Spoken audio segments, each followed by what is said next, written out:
Do you think you can make a lot happen in the last 24 days of 2016 fundraising? Indeed you can.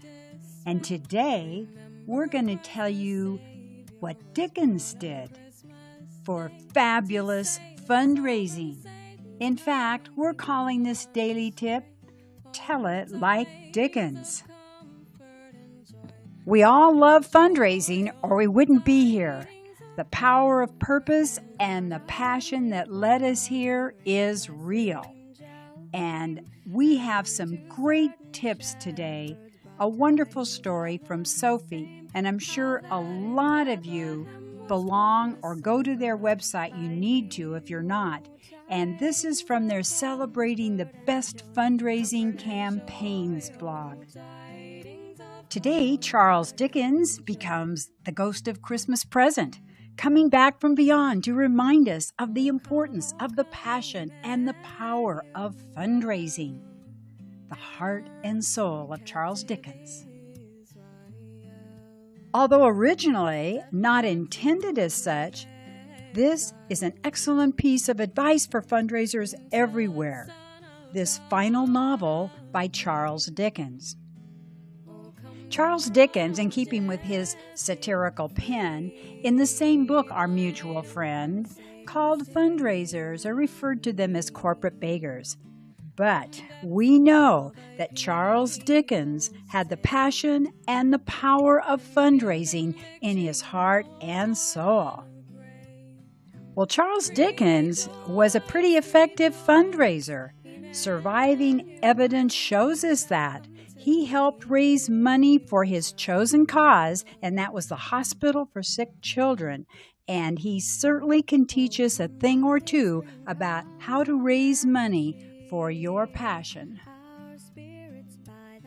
His fundraising subject is child mortality. But that was jargon that Dickens took care to avoid. Instead, he worked hard to make facts meaningful to the reader. He starts by using statistics to demonstrate the high loss of life.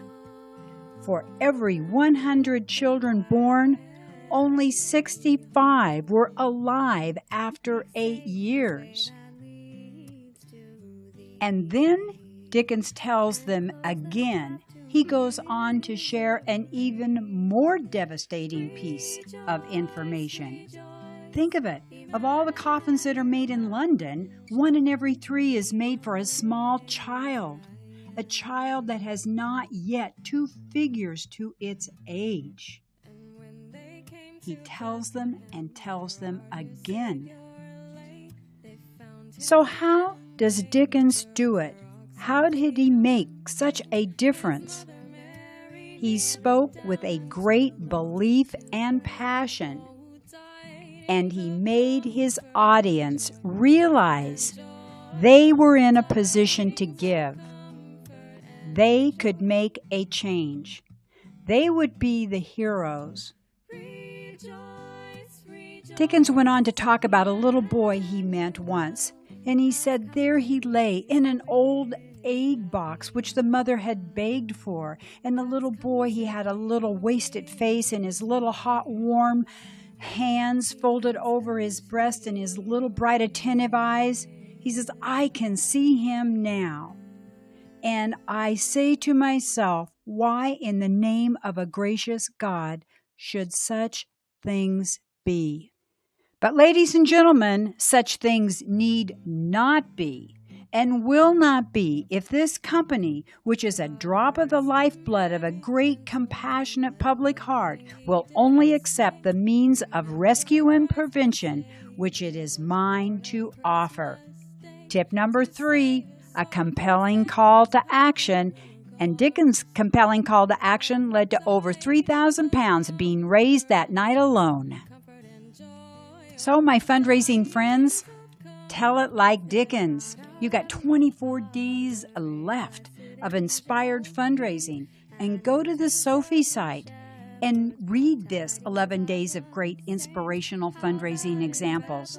You will be uplifted and ready to go and ready to send out a wonderful, moving, compelling email.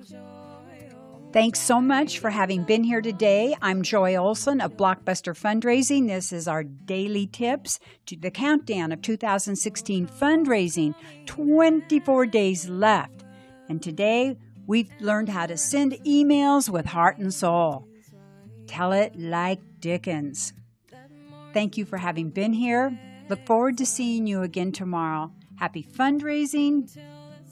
Bye-bye.